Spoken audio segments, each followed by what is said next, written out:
가장 안전하다고 믿었던 금고의 벽이 한순간에 무너져 내렸습니다. 하루 만에 금값은 9.5% 폭락했고 은값은 20% 넘게 곤두박질치는 광경을 우리는 목격했습니다. 우리들의 통장이 안전이라는 단어에 처절하게 배신당하는 순간 시장에는 오직 서늘한 공포만이 남았습니다. 도대체 무엇이 그토록 견고해 보이던 황금 성벽을 단숨에 무너뜨린 걸까요? 단순한 조정을 넘어선 이 기이한 현상 뒤에는 우리가 미처 보지 못한 조용한 강도와 정교하게 설계된 알고리즘이 숨어 있습니다. 이건 누군가의 악의가 아니라 시스템이 만들어낸 필연적인 결과입니다. 오늘 우리는 현장에 남겨진 세 가지 단서를 추적하며 우리들의 구매력을 지키기 위한 긴급 수사를 시작합니다. 첫 번째 단서는 권력자의 입과 차가운 기계가 결탁한 폭락의 실체입니다. 두 번째 단서는 미국의 거대한 빚더미 속에 감춰진 셀 아메리카의 위험한 신호입니다. 마지막 세 번째 단서는 1974년의 유령과 2026년에 새로운 경쟁자가 벌이는 생존 게임입니다. 뉴스의 숫자가 아니라 우리들의 돈이 먼저 번역되는 시간입니다. 지금부터 그 진실의 조각들을 하나씩 맞춰보겠습니다. 모든 붕괴에는 반가쇠가 있습니다. 아무리 높이 쌓아올린 탑이라도 마지막에 무너뜨리는 결정적인 손가락 하나가 있는 법이죠. 이번 폭락의 현장에는 3명의 공범이 있었습니다. 첫 번째 범인은 바로 도널드 트럼프 대통령의 입이었습니다. 달러의 가치를 흔드는 말 한마디가 시장의 균열을 만들었습니다. 두 번째 범인은 뒤늦게 불을 끌어 나타난 재무장관의 강달러 발언이었습니다. 하지만 이 발언은 오히려 금과 달러라는 시소의 균형을 깨뜨리며 금시장의 숨통을 끊어버리는 역설적인 결과가 되었습니다. 그리고 마지막 가장 잔인한 주범은 월스트리트의 심장에서 24시간 잠들지 않는 괴물, 알고리즘 매매 시스템이었습니다. 인간의 감정이 아니라 미리 짜인 컴퓨터 프로그램이 1초에 수백만 번 연산하며 매도 물량을 쏟아냈습니다. 누군가 뉴스를 읽기도 전에, 아니 상황을 파악하기도 전에 우리들의 자산 가치는 이미 증발하고 있었던 겁니다. 이것은 시장의 자정작용이 아닙니다. 구조적으로 설계된 시스템이 우리들의 돈을 강탈해가는 과정입니다.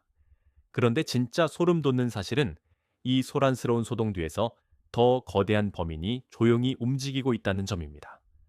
단순히 금값이 떨어진 게 문제가 아닙니다. 진짜 문제는 우리가 이 폭락을 기다리는 동안 지불해야 하는 기회비용과 시스템에 대한 신뢰가 무너지고 있다는 사실입니다. 왜 지금 이 시점에 우리들의 돈이 금이라는 마지막 보루에서조차 쫓겨나고 있는지 그 이면에 숨겨진 잔인한 경제적 진실을 파헤쳐야 합니다. 우리가 흔히 말하는 안전자산이라는 말은 사실 거대한 착각일지도 모릅니다. 시스템이 원할 때는 언제든 그 안전의 기준을 바꿔버리기 때문입니다. 여러분의 통장에 찍힌 숫자가 그대로라고 해서 자산이 지켜지고 있다고 믿으십니까? 천만에요. 물가가 매년 5%씩 오르는데 우리들의 예금 금리가 4%에 머물러 있다면 가만히 앉아 있는 것만으로도 매년 1%의 구매력을 강탈당하고 있는 셈입니다. 이것이 바로 제가 강조하는 조용한 강도, 즉 마이너스 실질 금리의 함정입니다. 이런 상황에서 금은 지난 수천 년간 인플레이션이라는 강도로부터 우리를 지켜준 방탄복이었습니다. 그런데 지금 그 방탄복에 구멍이 뚫렸습니다. 왜일까요? 바로 미국의 부채가 임계점을 넘었기 때문입니다. 2026년 현재 미국의 국내 총생산 대비 국가부채 비율은 무려 124%에 달합니다. 나라가 벌어들이는 모든 돈을 다 쏟아부어도 빚을 갚지 못하는 수준입니다. 미국 정부는 이 거대한 빚더미를 해결하기 위해 두 가지 선택지 중 하나를 골라야만 합니다. 첫 번째는 정직하게 허리띠를 졸라매는 긴축이지만 정치적으로 이건 자살 행위나 다름없습니다. 결국 그들이 선택하는 건 두 번째, 바로 화폐 가치를 떨어뜨려 빚의 실질 무게를 줄이는 것입니다. 문제는 이 과정에서 우리들의 월급과 예금의 가치도 함께 녹아내린다는 점입니다.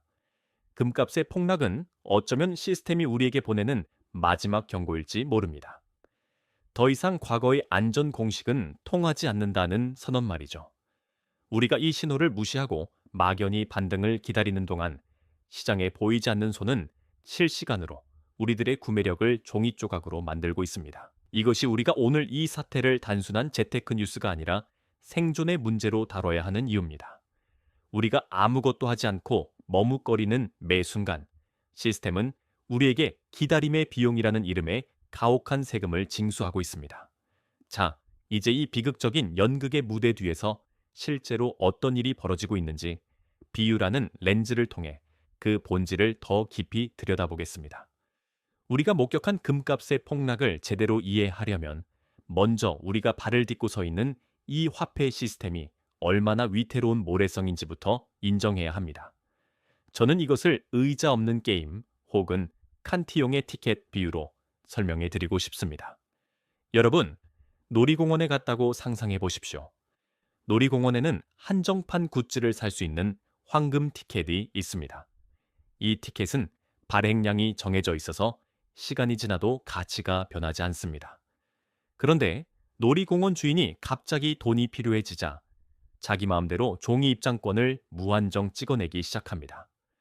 사람들이 입장권을 너무 많이 가지게 되니 입장권의 가치는 떨어지고 상대적으로 황금 티켓의 가격은 천정부지로 치솟습니다. 이게 바로 우리가 지난 몇 년간 봐왔던 금값 상승의 본질입니다. 그런데 여기서 반전이 일어납니다. 놀이공원 주인이 갑자기 오늘부터 황금 티켓을 가진 사람들은 놀이기구를 탈 때 추가 요금을 내야 합니다. 라고 규칙을 바꿔버린 겁니다. 그러자 사람들은 당황해서 황금 티켓을 내던지고 다시 흔해 빠진 종이 입장권을 찾기 시작합니다. 이번 금값 폭락의 본질이 바로 이 규칙의 변칙적 변경에 있습니다. 여기서 우리가 반드시 알아야 할 개념이 바로 칸티용 효과입니다. 이 이론을 제가 우리들의 언어로 다시 번역해 보겠습니다. 놀이공원 주인이 종이 입장권을 새로 찍어낼 때 그 입장권을 가장 먼저 손에 쥐는 사람들은 누구일까요? 주인과 가까운 곳에 서 있는 VIP들입니다. 이들은 입장권 가치가 떨어지기 전에 얼른 황금 티켓을 사버립니다. 하지만 저 멀리 줄 끝에 서 있는 우리 같은 일반 관람객들은 입장권 가치가 다 떨어진 뒤에야 그 소식을 듣게 됩니다. 결국 우리들의 지갑 속에 있는 현금이 녹아내리는 동안 주인과 가까운 VIP들은 이미 실물 자산으로 방탄복을 입고 유유히 빠져나간 뒤라는 겁니다. 2026년에 금 시장에서 벌어진 일도 이와 같습니다. 시스템의 설계자들은 달러라는 종이 입장권을 무한정 찍어내며 본인들의 부를 지켰고 시장이 과열되자 규제와 금리라는 도구로 황금 티켓을 들고 있던 우리들의 손목을 비틀어버린 것입니다. 자, 여기서 우리는 구조적 모순을 발견해야 합니다. 금은 죄가 없습니다. 죄가 있다면 무한정 찍어낼 수 있는 종이 화폐를 절대적인 가치라고 믿게 만든 시스템의 기만입니다. 금값이 하루아침에 9.5% 폭락했다는 것은 금의 가치가 변한 게 아니라 금을 측정하는 잣대인 종이 화폐의 눈금을 시스템이 강제로 조작했다는 뜻입니다. 여러분 생각해 보십시오. 1971 연 닉슨 대통령이 금태환 정지를 선언했을 때도 상황은 비슷했습니다. 달러를 가져오면 금으로 바꿔주겠다는 약속을 일방적으로 깨버린 신뢰의 배신 사건이었죠. 지금 우리가 겪는 폭락 역시 그 배신의 연장선에 있습니다. 시스템은 본인들의 빚을 탕감하기 위해 언제든 우리들의 안전자산을 위험한 투기자산으로 둔갑시킬 준비가 되어 있습니다. 우리는 지금 이 의자 없는 게임에서 마지막 의자를 차지하기 위해 싸우는 게 아닙니다. 애초에 의자의 개수를 조절하는 주인이 누구인지, 그리고 그 주인이 왜 지금 의자를 치워버렸는지 그 의도를 파악해야 합니다. 숫자에 매몰되지 마십시오. 숫자는 시스템이 우리를 현혹하기 위해 사용하는 연막탄일 뿐입니다. 숫자는 거짓말을 하지 않지만 시스템은 숫자를 가공해서 우리를 속입니다. 우리가 금값 폭락이라는 현상에 매몰되어 있을 때 진짜 숫자들이 가리키는 방향은 전혀 다른 곳을 향하고 있습니다. 2026년 현재 우리들의 생존을 위협하는 세 가지 핵심 지표를 데이터 뼈대로 세워보겠습니다. 첫 번째 뼈대는 미국의 부채라는 이름의 거대한 시한폭탄입니다. 2025년 말 미국의 국가 부채는 이미 38조 달러를 돌파하며 사상 최대치를 경신했습니다. 우리 돈으로 환산하면 약 5경 4천조 원이라는 상상조차 불가능한 숫자입니다. 더 무서운 것은 속도입니다. 단 2달 만에 1조 달러의 빚이 늘어났습니다. 2026년 현재 미국의 국내 총생산 대비 국가 부채 비율은 약 124% 수준으로 추정됩니다. 역사적으로 이 비율이 100%를 넘었을 때 기축통화국들이 선택한 길은 단 하나였습니다. 바로 화폐를 무제한으로 찍어내 부채를 희석시키는 인플레이션의 가속화입니다. 두 번째 뼈대는 중앙은행들의 은밀하고 거대한 움직임입니다. 겉으로는 금값이 폭락했다고 떠들썩하지만 정작 시장의 진짜 주인인 각국 중앙은행들은 금 쇼핑을 멈추지 않고 있습니다. 2025년 글로벌 중앙은행들의 금 순매입량은 863톤에 달했습니다. 신흥국들을 중심으로 한 이 매입 러시기는 2026년에도 현재 진행형입니다. 특히 주목해야 할 데이터는 2025년 말 각국 중앙은행이 보유한 금 보유액이 사상 처음으로 미국 국채 보유액을 추월했다는 사실입니다.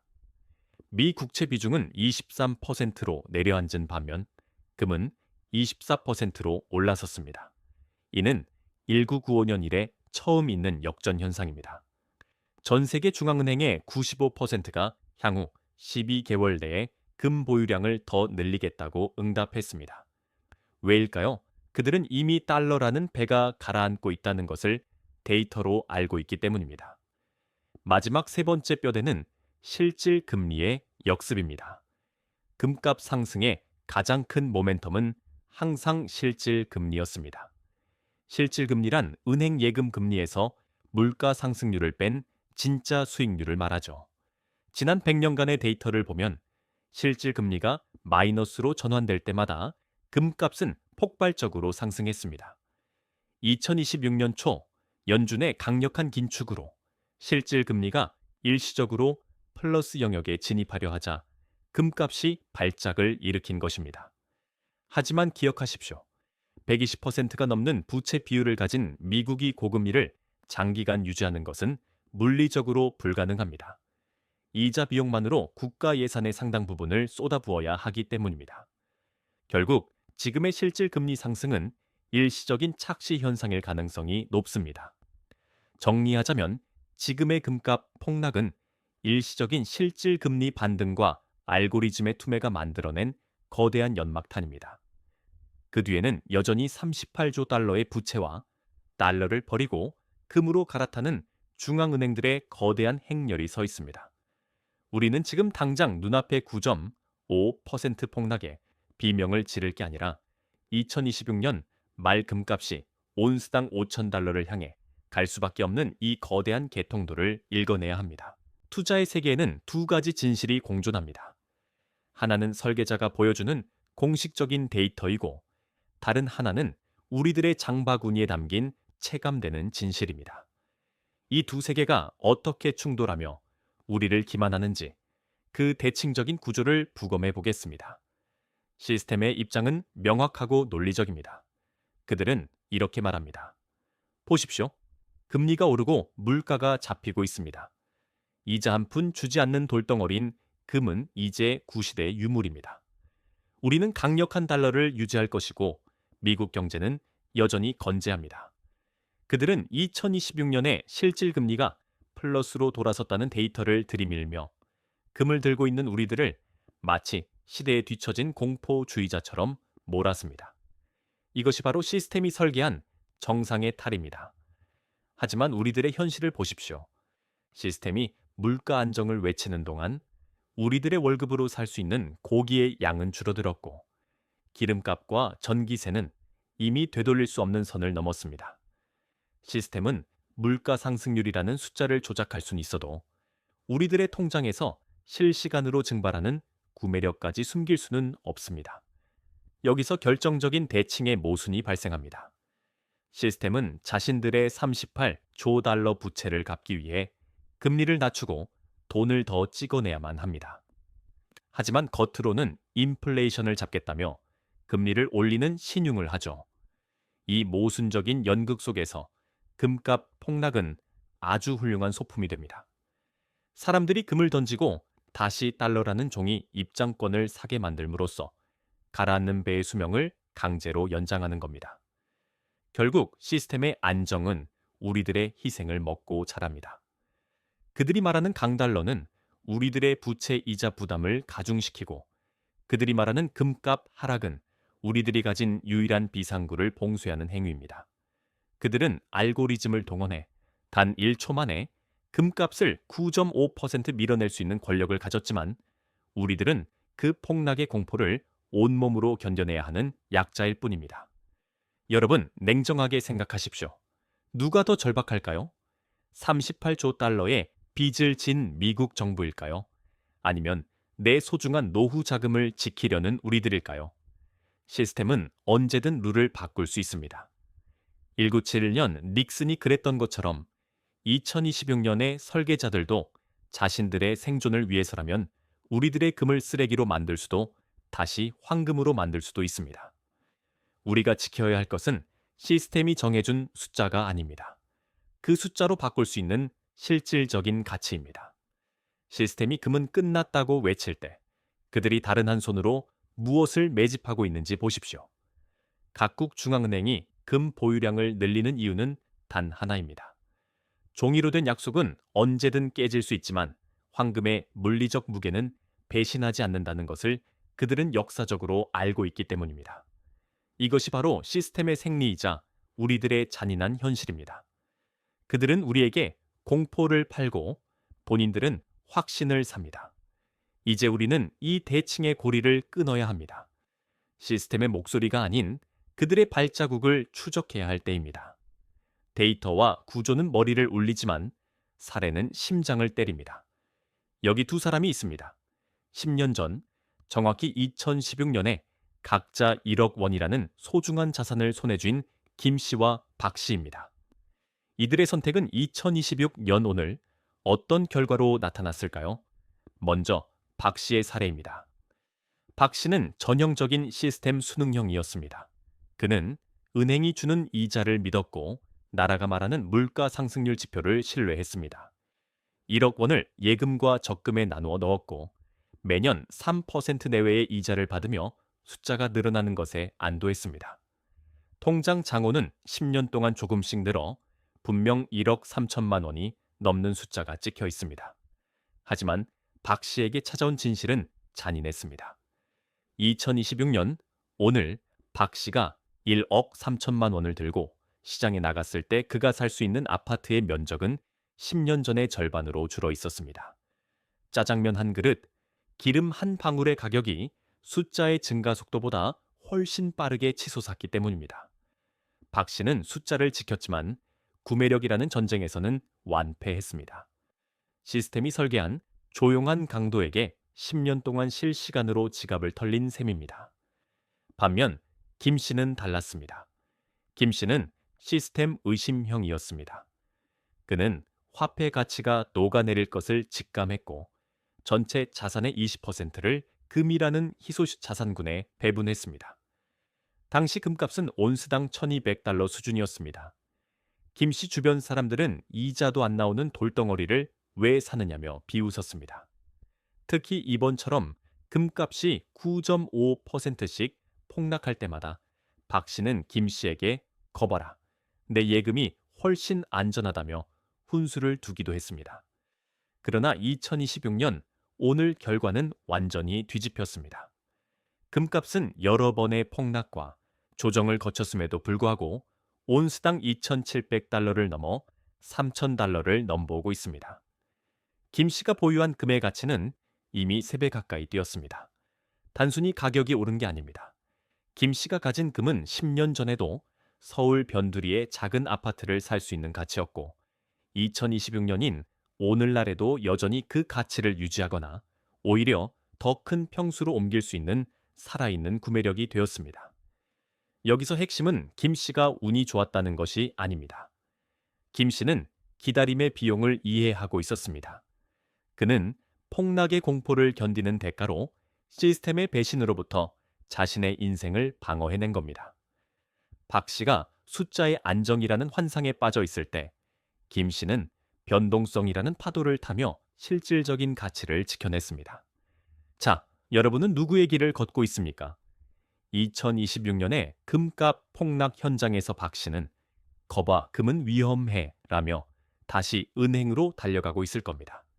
하지만 김 씨는 중앙은행들의 매집 데이터를 확인하며 이번 폭락을 오히려 방탄복을 싸게 보강할 기회로 삼고 있습니다. 이것은 단순히 돈을 많이 벌고 적게 벌고의 문제가 아닙니다. 시스템의 노예로 남을 것인가, 아니면 시스템의 룰을 이용해 나의 주권을 지킬 것인가에 대한 생존의 문제입니다. 이제 우리는 김 씨의 선택을 우리들의 현실로 가져와야 합니다. 분석은 이제 끝났습니다. 이제는 판단의 시간입니다. 시스템이 우리들의 손목을 비틀어 금을 던지게 만들 때 우리는 감정이 아니라 수학적 확률과 역사적 비용에 근거해 움직여야 합니다. 2026년에 이 혼돈을 기회로 바꾸기 위해 여러분의 머릿속에 3가지 방어 원칙을 새겨드리겠습니다. 첫 번째 원칙은 전부 아니면 전무라는 도박사적 사고를 완전히 버리는 것입니다. 많은 분이 금값이 떨어지면 이제 끝났다 하며 전량을 매도하거나 반대로 인생 역전이다라며 전 재산을 몰빵하곤 합니다. 이건 투자가 아니라 시스템이 깔아놓은 카지노판에 스스로 들어가는 행위입니다.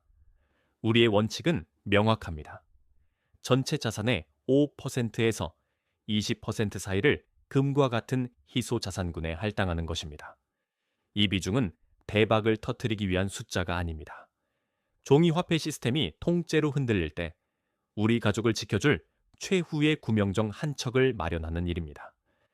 구명정이 너무 커서 배가 가라앉아도 안 되지만 아예 없어서 수영하며 버틸 수도 없는 노릇이니까요. 두 번째 원칙은 당신이 지불할 준비가 된 비용을 선택하는 것입니다. 세상에 공짜 안전은 없습니다. 여러분 앞에는 3가지 갈림길이 있습니다.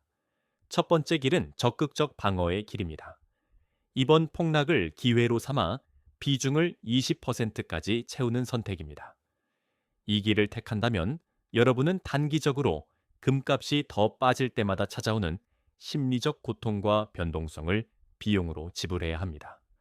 하지만 시스템의 진짜 위기가 닥쳤을 때 여러분은 가장 압도적인 구매력을 보존하게 될 것입니다. 두 번째 길은 보수적 유지의 길입니다. 현재 가진 외서 10% 정도의 비중만 유지하며 시장을 관망하는 겁니다. 이 길의 비용은 소외감입니다. 남들이 금으로 돈을 벌 때 덜 벌게 되고 현금 가치가 떨어질 때 내 자산이 정체되는 느낌을 견뎌야 하죠.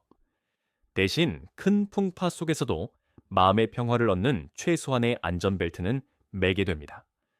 마지막 3번째 길은 시스템 신뢰의 길입니다. 금을 모두 팔고 다시 예금이나 달러로 돌아가는 겁니다. 당장은 통장의 숫자가 변하지 않으니 가장 편안할지 모릅니다. 하지만 여러분이 지불해야 할 비용은 가장 치명적입니다. 바로 인플레이션이라는 조용한 강도에게 매일 조금씩 구매력을 강탈당하는 비용입니다. 시간이 흐른 뒤 통장의 숫자는 그대로인데 살 수 있는 물건은 반토막 나 있는 결과를 받아들여야 합니다. 3번째 원칙은 시계열의 시야를 오늘이 아닌 2026년 말로 확장하는 것입니다. 오늘 하루 9.5%가 빠졌다고 해서 세상이 무너지지 않습니다. 우리가 진짜 주목해야 할 숫자는 오늘의 시세판이 아니라 2026년 말에 예정된 미국의 천문학적인 부채 이자 상환 일정입니다. 시스템이 빚을 갚기 위해 돈을 더 찍어낼 수밖에 없는 그 구조적 필연성이 살아있는 한 황금의 물리적 무게는 결코 가벼워지지 않습니다. 자, 여러분은 어떤 비용을 지불하시겠습니까? 단기적인 숫자의 하락을 견디는 비용입니까? 아니면 장기적으로 내 삶의 가치가 녹아내리는 것을 방치하는 비용입니까? 이 질문에 대한 답이 바로 여러분의 포트폴리오가 나아갈 방향입니다. 자, 이제 긴 여정의 마침표를 찍을 시간입니다. 우리는 오늘 금값 폭락이라는 현장에 남겨진 핏자국을 함께 추적했습니다. 대통령의 입에서 시작된 균열, 차가운 알고리즘의 대학살, 그리고 그 뒤에 숨겨진 38조 달러라는 미국의 거대한 빚더미까지 말이죠. 누군가는 오늘 이 이야기를 듣고도 결국 이자도 안 나오는 돌덩어리일 뿐이지 않느냐며 다시 예금 통장의 숫자를 확인하며 안도할 것입니다. 하지만 누군가는 이 폭락의 소음 너머에서 소리 없이 갈아치워지고 있는 시스템의 판을 정확히 읽어냈을 겁니다. 기억하십시오. 우리가 사는 이 시대는 정직하게 땀 흘려번 돈을 가만히 두는 것조차 허용하지 않는 가혹한 시대입니다. 2026년에 금 시장은 우리에게 단순히 가격이 얼마냐는 얕은 질문을 던지는 게 아닙니다. 당신은 국가가 약속하는 가짜 안정을 믿을 것인가? 아니면 스스로 가치를 증명하는 진짜 자산을 믿을 것인가? 라는 생존의 질문을 던지고 있는 것입니다. 세상에 공짜 점심은 없습니다. 안전을 선택하면 수익을 포기해야 하고, 가치를 선택하면 변동성의 고통을 기꺼이 견뎌야 합니다.